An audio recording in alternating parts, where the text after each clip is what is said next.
Homeowners associations, HOAs, are designed to maintain order and uniformity in communities, but they often attract individuals who thrive on control. The situation in this story is an extreme example of an HOA member overstepping their boundaries, not just through fines or rule enforcement, but by physically taking someone's boat without permission.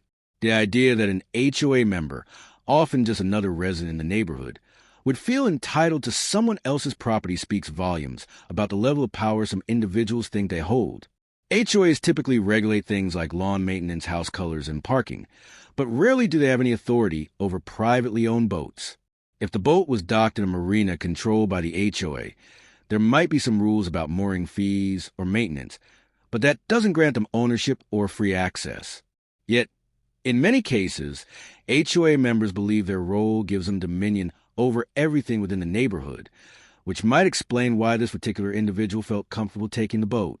The term Karen has become synonymous with entitled behavior, particularly in situations where someone demands special privileges or disregards rules that apply to others. The defining trait of a Karen is their ability to justify their actions, no matter how unreasonable. In this case, the HOA Karen didn't just break the law by taking the boat. She tried to downplay it by calling it a quick ride, as if that made it acceptable. This is a classic move by entitled individuals who refuse to take responsibility. This mindset is dangerous because it normalizes boundary violations. When someone takes something without permission and then acts as if it's no big deal, they shift the blame onto the rightful owner for reacting. The real problem isn't the duration of the ride. It's the fact that it happened at all. If someone took a car for a quick drive, a bike for a short spin, or even walked into someone's home for a brief visit, the reaction would be immediate outrage. But people like this HOA can rely on making their infraction seem minor, hoping to avoid consequences.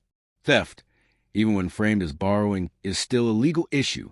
Depending on the value of the boat, this could be considered grand theft, joyriding, or criminal trespass. Maritime law adds another layer of complexity. Boats are subject to strict regulations, and unauthorized use can have severe legal consequences. If the Karen lacked boating experience, she could have put herself and others in danger, damaged the boat, or even violated navigational laws. This level of entitlement is often seen in HOA communities, where certain board members act as if they are above the rules. Instead of just enforcing regulations, they begin to believe they have personal authority over their neighbors. Some HOA members issue unfair fines, dictate personal lifestyle choices, or even attempt to intimidate residents into compliance. But taking physical possession of someone's property, especially a high-value item like a boat, crosses into an entirely different level of overreach. The situation escalates when legal authorities get involved. The Coast Guard being called suggests that the homeowner didn't just let the incident slide. Maritime law enforcement takes unauthorized boat use seriously, and depending on how far the Karen went, she could face fines, legal charges, or even arrest. What likely started as a casual joyride, in her mind turned into a serious legal issue, proving that entitlement has real consequences. This story resonates with so many people because it highlights a universal frustration with individuals who believe rules don't apply to them.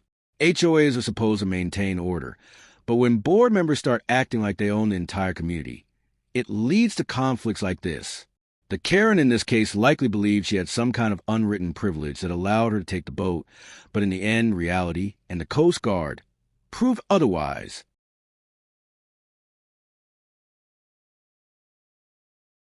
Entitlement is a fascinating psychological phenomenon, especially when it escalates into blatant disregard for others' property.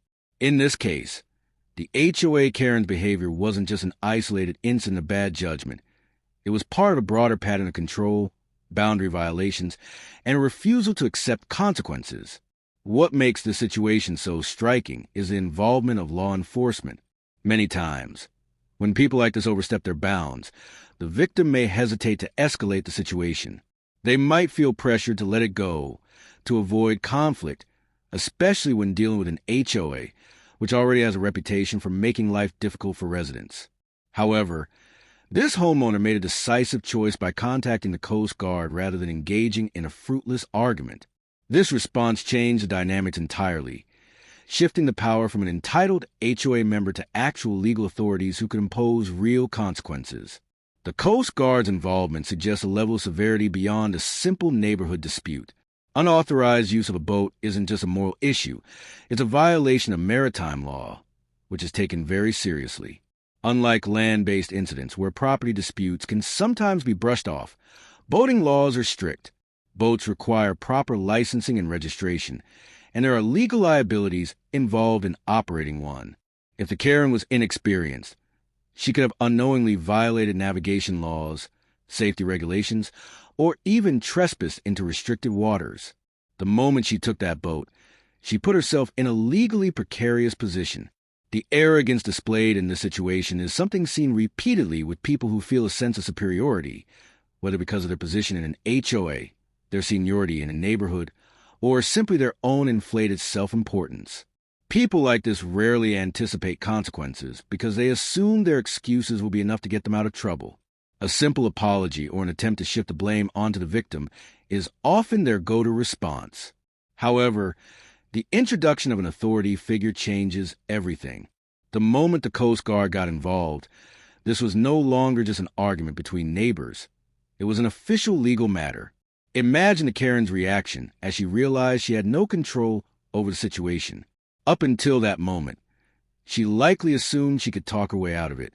Perhaps she expected the boat owner to begrudgingly let it go, or that a half-hearted excuse would smooth things over. But once law enforcement was involved, the situation was no longer in her hands. The sheer audacity of taking someone's boat, combined with the complete miscalculation of the risks involved, made for a satisfying downfall. The broader lesson here is about accountability. People with an entitled mindset rarely believe they will face real repercussions for their actions. They operate under the assumption that they can manipulate, argue, or charm their way out of trouble. This is why so many stories of entitled behavior end in a dramatic fashion. The person in question never saw the consequences coming. They are so used to getting away with things, whether by intimidating others or simply relying on their perceived authority, that they don't consider what might happen when someone actually pushes back. There's also an interesting social dynamic at play. HOAs can create an environment where a small number of individuals feel emboldened to act as though they are above the rest of the community. Because they enforce rules and issue fines, some HOA board members begin to believe they have more power than they actually do. They forget that they are still just homeowners like everyone else, with no special legal privileges beyond what the HOA charter allows. In many cases, this leads to an abuse of power, unfair citations, excessive fines, and even harassment of residents they dislike. But rarely does it escalate to outright theft, which is why this story stands out. This particular case demonstrates what happens when someone becomes so comfortable bending the rules that they stop seeing them as rules at all. Perhaps this Karen had gotten away with smaller infractions before, minor abuses of power that went unchallenged. Maybe she had fined people unfairly, enforced rules selectively, or even used HOA resources for personal benefit. But taking someone's boat was a leap too far. It's clear she didn't anticipate the backlash. When people like this get caught, they often default to playing the victim. It's likely that when confronted, the Karen tried to deflect blame or even act as if she was the one being wronged. She may have claimed that the boat owner was overreacting or that she had misunderstood the situation. Some entitled individuals even go so far as to accuse the victim of being rude or aggressive for standing up for themselves. This tactic is meant to create doubt, to make the rightful owner question whether they are being too harsh. But when law enforcement is involved, these manipulation tactics lose their power. Beyond the immediate legal consequences, incidents like this can have lasting social ramifications. In a close-knit community governed by an HOA, being exposed as someone who outright stole from a neighbor is not something that is easily forgotten. Even if the legal consequences were not severe, the social fallout would be immense. This Karen likely damaged her reputation permanently. Neighbors talk, and word spreads quickly in HOA communities. She may have been accustomed to being in a position of power, but after this incident, her authority would be undermined. Who would take her seriously after she was caught stealing a boat? The aftermath of this incident likely left the entire neighborhood reevaluating their trust in HOA. If a board member felt entitled to take something as significant as a boat, what else had they been doing behind the scenes? Stories like this often trigger a wider discussion about the power dynamics within an HOA, leading to calls for reform or even the removal of certain board members. It wouldn't be surprising if the community pushed back against this individual, either forcing her off the HOA board or at least ensuring that she no longer had unchecked influence. Another interesting aspect of this situation is the satisfaction that comes from seeing justice served. Many stories about entitled behavior end with the perpetrator facing minimal consequences, which can be frustrating for those who have dealt with similar situations. But when someone like this Karen gets caught in such an undeniable way, being reported to the Coast Guard no less, it serves as a reminder that sometimes entitlement does catch up with people. This case also highlights the importance of knowing your rights. Had the boat owner simply let the situation go, the Karen would have walked away unscathed, possibly emboldened to overstep again in the future. By taking the proper legal steps, the owner ensured that the Karen faced real consequences. It's a lesson in standing up for oneself, even in the face of pressure to avoid conflict. In the end, this story serves as both a warning and a bit of poetic justice. It shows what happens when entitlement goes unchecked for too long, and it reinforces the idea that power, even in an HOA, has limits. The Karen's mistake wasn't just in taking the boat. It was in assuming she had the right to do so. And when reality finally caught up with her, it did so in the most satisfying way possible.